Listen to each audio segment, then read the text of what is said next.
A Marcelo le quiero preguntar, sigo por este lado, ¿cómo era el mundo antes de la primera vuelta al mundo? ¿Cómo era el mundo antes de 1492? ¿En qué cambió el mundo después de 1492? No sé si cambió para mal, porque parece ser que es un desastre, ¿no? Y una tragedia aquello de que, lo digo entre comillas, aquello de que Colón llegase a América. Dinos, Marcelo, tú que conoces la América precolombina y lo que ha venido después, ¿cómo cambió el mundo en 1492 y después de la primera vuelta de Magallanes al mundo? Perdón, del Cano. ¿Cómo era el mundo? Me pregunta antes de 1492. ¿Cómo era América? ¿Cómo era América? Pero el problema es que para entender el mundo que se va a construir después de 1492, hay que entender qué era España. ¿Qué era España? Si no, no se entiende lo que va a ser el mundo después de 1492. Y uno de los problemas es que ustedes, los españoles peninsulares, porque todos somos españoles, nosotros con Patricio, españoles americanos y ustedes españoles peninsulares, han olvidado qué era España. No se puede entender el mundo posterior a 1492 sin entender qué era España. Esa España, contrario sensu de lo que ha creído siempre el progresismo y el liberalismo, no nació de un papelito en 1812. Si las naciones nacieran de un papelito, una constitución, pues Inglaterra no ha nacido todavía, porque no hay constitución escrita en Inglaterra. Las naciones preexisten a los papelitos, preexisten a los papelitos, que por otra parte se los lleva el viento, como se los llevó el viento a esa constitución de 1812. Esa nación que preexistía nació de un acto de voluntad. No importa si en ese acto de voluntad ellos se llamaron españoles o no. Sin ese acto de voluntad nosotros no estaríamos hoy aquí. No importa si entendían que eran o no españoles, si se sentían visigodos o lo que corno se sintiesen. Ese acto de voluntad permite nuestra existencia, porque sin ese acto de voluntad, hoy esto sería lo más parecido a Argelia, Túnez o Marruecos. Ese acto de voluntad fue un acto de voluntad en una cueva donde había una virgen y donde un hombre con los cosos bien puestos dijo: acá no se rinde nadie. Acá no se rinde nadie, no me importa si eran 20, 200 o 100.000 los musulmanes, aunque fuesen 20. Ese hombre tuvo la voluntad de enfrentarse a esa situación, ese hombre fue don Pelayo, ¿no? Y de ahí en más comenzó una gesta heroica, que fueron 700 años de reconquista, que formaron un pueblo donde cada centímetro que se recuperaba al invasor era un centímetro que se recuperaba para la fe, y un centímetro que se recuperaba para la patria. Cada centímetro para la patria era un centímetro para la fe, cada centímetro para la fe un centímetro para la patria. Y se peleó metro por metro, independientemente si los que peleaban metro por metro después se peleaban entre ellos, o a veces había traidores, o a veces había egoístas que retrasaban esta reconquista, y los hubo. Pero se formó un pueblo que estaba medularmente conformado por la fe, y no pensaba, se entiende, en solamente ganar dinero y en solamente tener gloria. Ese pueblo, marcado por esa fe, se encuentra con América, y América no es como decía Nino Bravo. ¿Se acuerdan de Nino Bravo? No, los más viejos sí. Los más viejos se acuerdan de Nino Bravo, los más jovencitos no, pero allá mis amigos se acuerdan de Nino Bravo, cuando cantaba: cuando Dios pensó el Edén, pensó en América. Pues un corno. América no era el Edén, América era un infierno. América era un infierno porque reinaba el canibalismo, reinaba la antropofagia, porque había un imperio antropófago. ¿Ha habido canibalismo en la historia de la humanidad? Claro que ha habido. ¿Ha habido sacrificio humano? Claro que ha habido, pero nunca la historia de la humanidad tuvo un Estado, un imperio que políticamente se definiese como antropófago, ¿sí? Porque su razón de ser era la antropofagia, porque comía carne humana de los pueblos que conquistaba. Eso era el imperialismo antropófago de los aztecas. Pero si íbamos para el sur, teníamos a los pijaos en Colombia, que estaban a punto de exterminar a la nación chicha, porque se los comían. Por eso es tan ridículo hoy cuando los chichas, cada 12 de octubre, insultan a España manifestándose junto con los descendientes de los pijaos, porque sin España esos chichas no estarían ahí, se hubiesen almorzado los pijaos.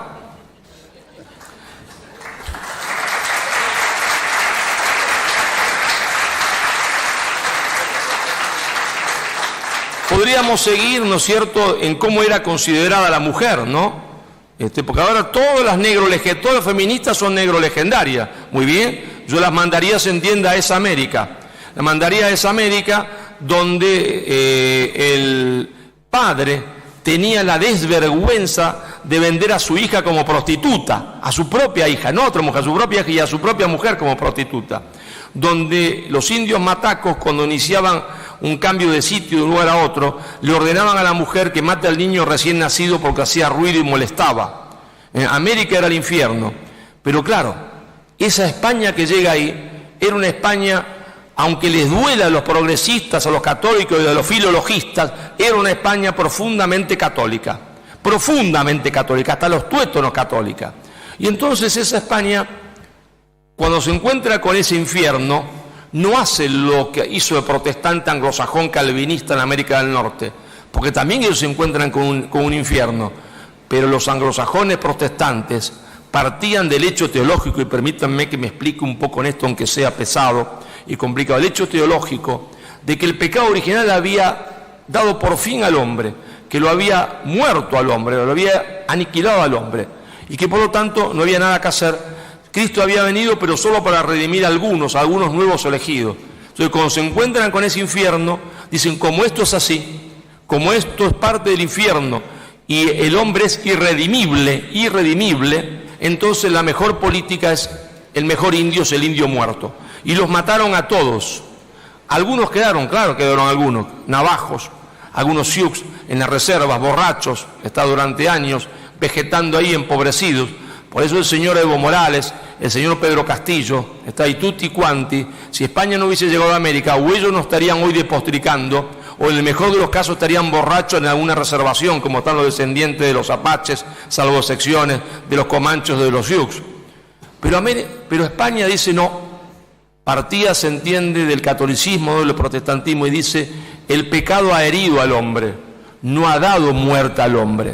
Y entonces, ¿qué quiere decir esto? Quiere decir que ese hombre que está ahí, a pesar de que provenga de una cultura sanguinaria, de una cultura de antropofagia, puede ser redimido por la fe. Y entonces, si puede ser redimido por la fe, nuestra obligación es la evangelización. Y a ustedes, como a mí, como a todos, que somos hombres modernos o posmodernos, nos cuesta entender que a un hombre lo mueva la fe. Porque si yo le digo a ustedes, acá en la puerta de la universidad están repartiendo los primeros 10 que llegan, $10 millones, no queda uno solo de ustedes escuchándome. Pero si le digo que 3 kilómetros más para allá desapareció la Virgen, no va ninguno. O poco, Patricio va. Y va a llegar tarde porque está rengueando. Pero esos hombres los movía la fe. Claro que había algunos codiciosos, claro que había algunos malvados, claro que había algunos inescrupulosos, porque si no vamos a pensar que era una empresa de ángeles y no de hombres. Los movía la fe, y entonces esa España redimió ese continente, porque su misión fue la evangelización, la misión que le encomendó al pueblo español la más maravillosa mujer de la historia, se entiende, de la hispanidad, que fue Isabel la Católica. Isabel Católica le da como misión al pueblo español que evangelice ese continente, y sus descendientes en el trono, y el pueblo español fue leal a esa consigna. Por eso el mundo cambió. ¿Y cómo cambió? En un continente se evangelizó. En un continente desapareció la antropofagia, desapareció los imperios antropófagos, desapareció el canibalismo, desapareció el machismo golpeador. Claro, dirán ustedes que eran todas virtudes, pero hombre, ¿cómo hace todas virtudes si estamos entre hombres, no entre ángeles? Pero se crearon 33 universidades, 83 años antes de la Universidad de Harvard estaba ya en pie la Universidad de Lima. Cuando en el Colegio San Pablo de Lima había 4.000 libros en un colegio, en Harvard había 400, 4.000 en Lima. La educación era trilingüe, por eso el Inca Garcilaso de la Vega Mamá inca quechua, princesa. Papá español. Hablaba y escribía quechua, español y latín, que era el idioma de la ciencia en su momento, y se la rebuscaba bastante en francés e italiano, al punto tal que era capaz de traducir la Divina Comedia. No poca cosa, ¿no?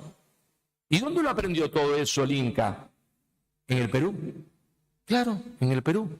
Esa era la educación que recibían los mestizos, porque él era mestizo, profundamente mestizo. No había diferencia entre mestizo y español, porque el español, al contrario del inglés, fundió su sangre y reconoció sus hijos.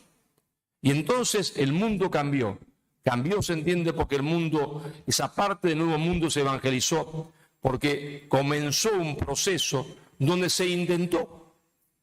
Se puede haber fracasado un poquito, sí, donde se intentó que reinase la justicia y la igualdad, aunque creo que si lo miramos con justicia, el intento de España no fracasó nada, el intento de España fue un éxito absoluto, que es el que nos permite todavía estar acá, en una comunidad de lengua, en una comunidad de valores, en una comunidad de esperanza. Digo de esperanza porque me preguntaban antes de empezar, ¿y cómo es nuestra situación? Nuestra situación con respecto a nuestros enemigos, el imperio anglosajón, el imperialismo internacional del dinero, que las expresiones son el indigenismo y el progresismo. Nuestra situación es la misma que en las navas de Tolosa. Pero señores, acá no se rinde nadie. Muchas gracias.